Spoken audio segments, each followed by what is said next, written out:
Hola, ¿qué tal? Hoy les voy a hablar acerca de la historia del pífano. Se preguntarán, ¿qué es el pífano? El pífano es esto que vemos aquí. Dirán, sí, es una flauta. Sí, pero no. Porque en el español tenemos un problema. Bueno, yo tengo varios problemas con el español. Pero en el español usamos la misma palabra para referirnos a esto que a esto. Decimos flauta para referirnos a ambas cosas, cuando realmente son instrumentos completamente diferentes. Primero, este tiene una boquilla muy parecida, por ejemplo, al saxofón, digamos, en donde tenemos que colocar los labios en esta parte para poder producir sonido.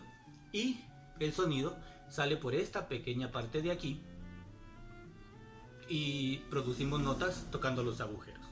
En cambio, en el pífano soplamos y el aire atraviesa todo el instrumento para producir sonido. Es decir, que no necesita una boquilla especial para que suene. Básicamente es mucho más sencillo que este otro instrumento. En otros idiomas, por ejemplo en el inglés, tienen una palabra específica para esto y otra para esto. Hoy vamos a hablar sobre este, que es el pífano. Este instrumento se relaciona más con los grupos marciales, con las bandas de guerra, porque ahí fue donde se hizo popular.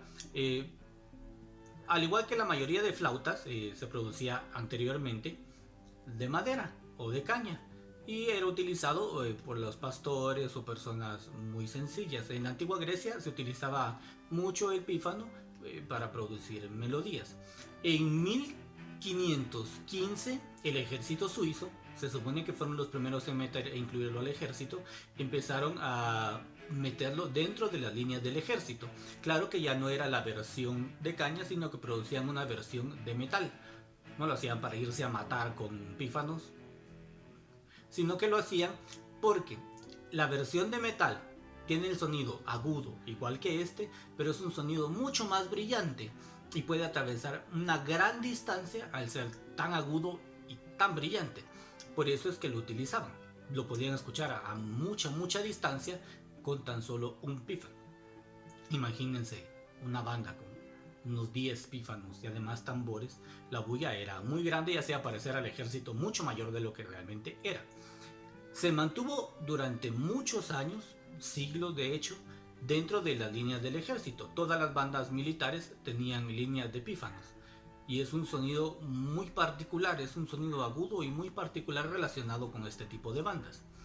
Con el paso del tiempo, de este instrumento, que se toca de esta forma, fueron surgiendo otros instrumentos como la flauta de Boehm o lo que se conoce como flauta traversa, que es básicamente lo mismo pero con una serie de llaves para poder dar otras notas, lo cual simplifica las posiciones, porque aquí las posiciones suelen ser un poco más complicadas a la hora de intentar hacer bemoles o sostenidos, mientras que en la flauta traversa la mayoría de notas tienen llaves específicas, por lo que solo hay que levantar un dedo o apachar una llave para que suene la nota. Pero este fue el instrumento que dio origen a todos esos instrumentos. Se preguntarán, ¿por qué ahora no es tan conocido? Porque este instrumento, con el paso del tiempo, fue desplazado por una versión pequeña de la flauta que se llama piccolo, que da justamente los mismos sonidos que el pífano.